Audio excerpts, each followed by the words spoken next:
Hey everyone, welcome to the channel. I'm Sana, a Microsoft certified trainer. Here you will learn Azure, Intune, and Windows Server hands-on, explained in simple beginner-friendly steps. New learning videos every week, so hit subscribe and let's build your cloud career together. Hello learners and friends, welcome to my channel. Today we are going to show you how to create virtual machines in Azure and how to keep your server up and running in just a few minutes. So let's start by creating a virtual machine.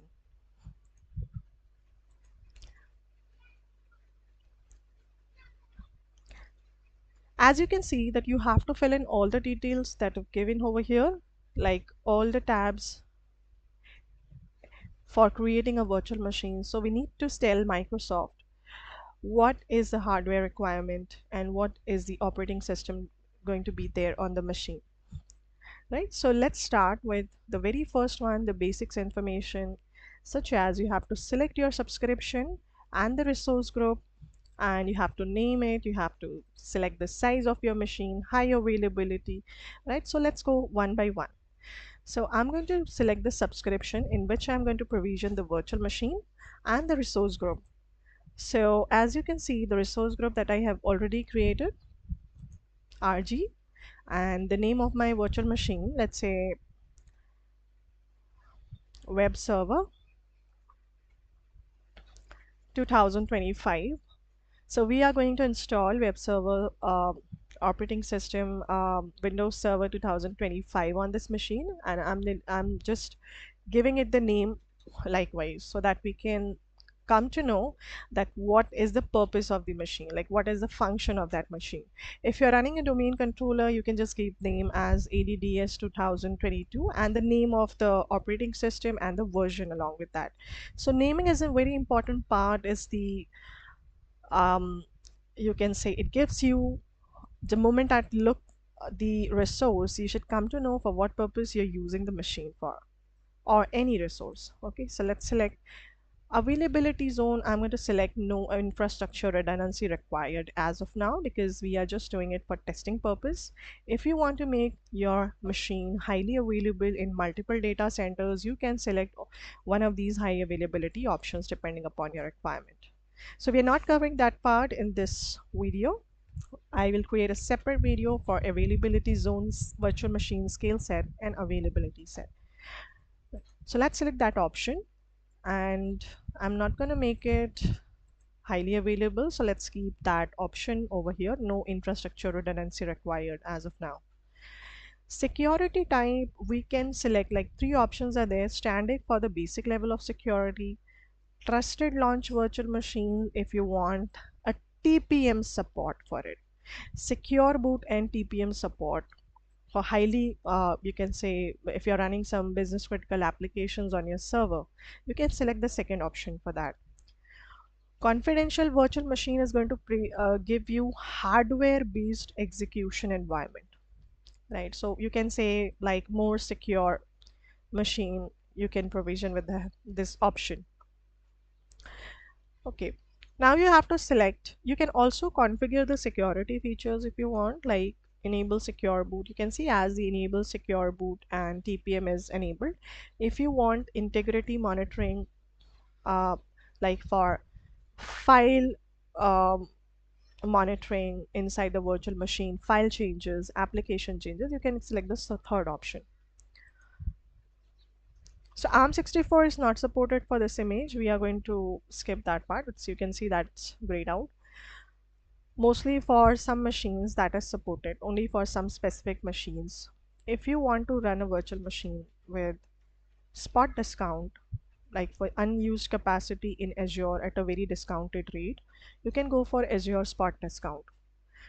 Now, here you have to define what will be the hardware of your machine. Okay, like how many virtual CPUs and the memory, and how many data disks you can attach to the virtual machine. So let me show you. Like you have different categories of virtual machine: general purpose, then memory optimized, compute optimized, storage optimized, and high performance compute. So depending upon what workload you're going to run on your server, you are going to select that size accordingly. Okay, so as you can see over here, how many data disks you can attach to a virtual machine depends upon what size you select. So if I select, let's say for example, if I select, okay, this size D2SV5, as you can see, it gives me two virtual CPUs and 8 GB bytes of RAM, and I can attach 4 data disks to my virtual machine, right? So right now I'm going to select this is enough, sufficient for me to run a basic server, web server, or any high like heavy lightweight database. So I can select this image as of now. I'm going to give, like, if you want enable any hibernation, you can enable hibernation on that. Username, so I'm going to select MCT, and you need to go the password.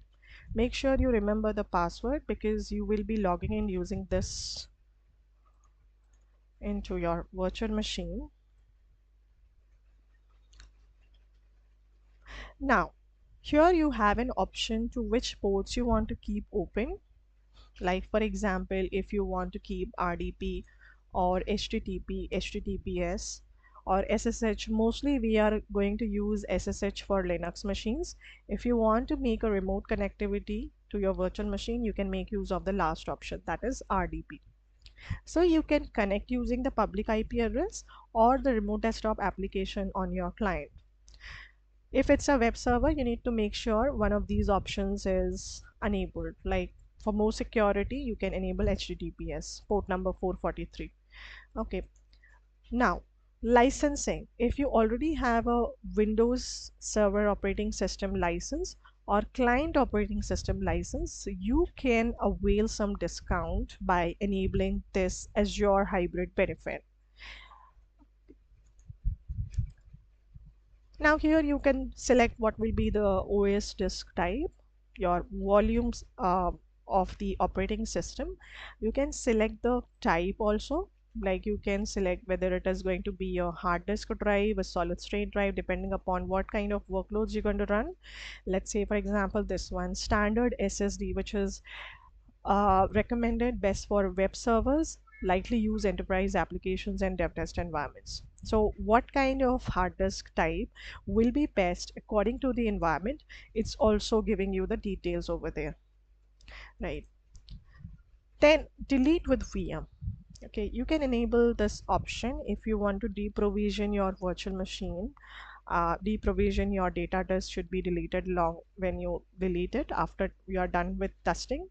And then you have key management. Okay, so this is about the disk encryption. If you want to manage your encryption keys by using your own encryption keys, you want to manage, you want to configure the disk encryption, so that option is given over here. Ultra disk is supported for only some of the machine sizes, like for example D2SV5. Okay, so that's recommended if you select availability zone. UltraDisk is supported in availability zones 1, 2, 3 for the selected VM size. So if you make it highly available by putting it different zones, then only you will get this option enabled. You can add more disk if you want. So as of now, when you create a virtual machine, it will only have a temporary disk and a volume operating system disk. If you want to add a data disk, you have to attach it from here. Networking. Now, which network you want this machine to be a part of. If you are having existing virtual networks in your environment, you can put this virtual machine in that network, right? So we are creating a new machine. So I'm going to name this for my virtual network as production network. Okay. And you can use the IP addresses that you can see, like one of the three non-routable IP addresses, either 172.16.0.0 or 192.16.68.0, and then there is one more range which is 10.0.0.0, which is given by which is made available to use by the internet standards. So we will talk about this in detail when I will upload my virtual network video for Azure.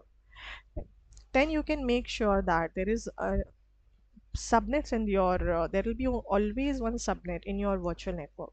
Okay, now it depends upon what is the size of your subnet and what is the name of your subnet. So let's say if I give the name as web tier, because I'm going to put web servers in this subnet, and you can see what will be the starting address. I'm going to save it. We have kept RDP open, so it's all about that. NSG group means that you are having some list of inbound and outbound connections, how you want to, whether you want to allow the inbound traffic or deny the inbound traffic or vice versa. So you can make your own custom NSG and you can attach it over here by selecting the advanced option. Now, once you are done with testing, and if you want to deprovision your environment to make it more easier, you make sure you have selected this option, delete public IP when and NIC when VM is deleted. So you can select that. We are not making this machine part of load balancer, like the backend pool of a load balancer or application gateway. So we are going to skip this part. If you want, you can make this virtual machine as a backend pool of your load balancer and to evenly distribute the traffic to the backend pool, right? If you want to enable, now you can see that there will be an option for you to enable Defender for Cloud for your virtual machine. But for my subscription is already enabled, Defender for Servers Plan 2. Enable System Assigned Managed Identity. If you want System Assigned Managed Identity to be enabled, like that's an automated identity by Azure, the password and the credential management is automated. If you want to sign in on this virtual machine with Entra ID, you can enable this option. If you want to configure auto shutdown, like this machine should be shut down at this particular time, you can give the time and you can select your time zone as well. And you can give the email address of the person to whom you want to get notified about when your virtual machine shut down. It can be a comma separated value if you're having multiple person to be notified about your virtual machine shutdown. You can enable backup, site recovery, that's replication in the another data center, another region. If you want to enable guest OS updates, like if you want to check for the periodic assessment whether your virtual machine is eligible for updates, you can make sure that you enable this option. Now, whether you want to update your virtual machine automatically or manually or Azure orchestrated, you can select the required option over here. You can also configure alerts, so whenever the machine shuts down or deleted or somebody changes the property of the machine, if you want to get notified, or the percentage of the CPU of your virtual machine gets higher than 90 or less than whatever value, so you can give a condition and your alert will be triggered for that. If you want to collect boot diagnostics from the virtual machine, you can collect it from here. Enable application health monitoring. If you want, like if you're running some application on the virtual machine, you can also collect the log details like the application health status on the virtual machine. In the advanced section, we can add an extension with the help of storage account. Like for example, if you run a particular application or agent that you want to get installed, you can put those extensions in the PowerShell scripts in the storage account, and you can install that extension during the deployment. If you want to pass some more like Entra ID applications, you can also do that. If you want to pass some custom data, you can pass that from here. Performance NVMe is not only selected for supported for some sizes, for not all sizes. Host. Azure dedicated host means you can provision your server with the data centers that are dedicated to your subscription. Okay, you can group them together and you can put in the same subscription. Capacity reservations, if you want to reserve a virtual machine, run a virtual machine for a couple of years, you can get some discount in that. Proximity placement group, it will allow you to place the virtual machines in the closest proximity with each other in the same data center in the same region. Next option is tag. Tag is like adding a metadata to your virtual machine or any resource. Okay, so let's say if I want to configure what is the company to which this resource belongs. So let's say I'm going to give some fictional name, iSparks, and you can add multiple tags if you want to, like who will be the owner of this machine, contributor, what will be the purpose of this machine, like application, web server, or active directory, or whatever it is. And you can just like that, you can just give some labeling over here so that the moment you look at the virtual machine, you will come to know what's the purpose and the functionality of the server, right? So that makes your job easy. Again, now let's check the validation whether we have configured all the things correctly. And once it is done, we are going to deploy it. So you can see the validation is passed. Okay, during the all the configuration, many of the times your organization might have several Azure policies that the resource has to abide by, and it will also check for all those configurations if done. Okay, if you have not done the configurations according to your company policy on any resource, it's not going to deploy you. It's not going to let you deploy the resource until and unless you configure it that way. Okay, so that is only for some policies, and let's create it.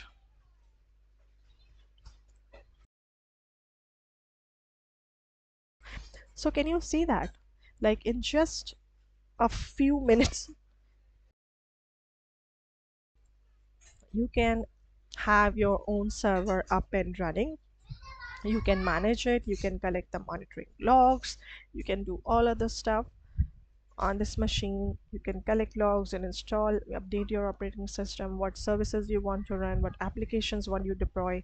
And that's why it's called as an infrastructure as a service, because the machine is totally in control of you. So as you can see, each and every dependency resource is getting deployed. Once it is done, we'll just access the virtual machine using an RDP application.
Okay, so as you can see, the virtual machine is deployed. That's the virtual machine page. You can collect the logs, you can put an access control, you can see, use the resource visualizer to see what different components are attached to your machine. So we have different ways in which we can connect to the virtual machine. Either you can take the public IP address if it's there, and you can connect using the remote desktop application, or you can download an RDP file. You can download the RDP file and let me show you. You save it to your machine.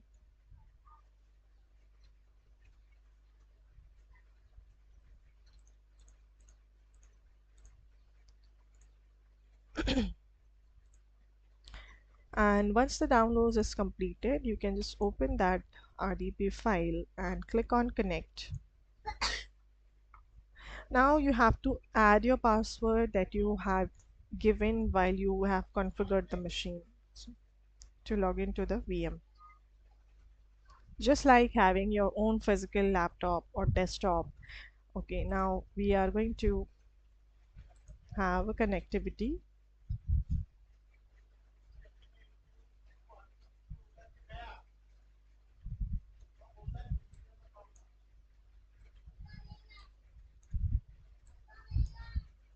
Now, as you can see, this is a virtual machine that I'm running from my local PC just in a few clicks and just with few information provided. The virtual machine that is going to be that you are going to run in the cloud, you are going to charge for it per hour. Okay, depends upon a lot of factors, the data that you keep on the machine, and what type of workloads you are running. Okay, so there are a lot of factors which decide the pricing of your resource. So that's my server.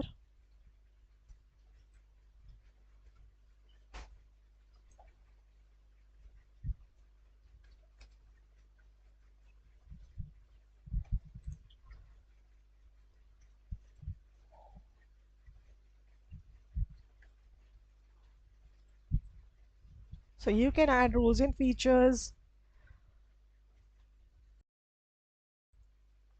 You can connect the server to cloud services. You can create a server group. You can change the name of your server. You can join it to a domain. You can make it a domain controller. You can do all the services that you want to run on this machine upon your depending upon your requirement. Okay, so that's an RDP session to our remote to our virtual machine.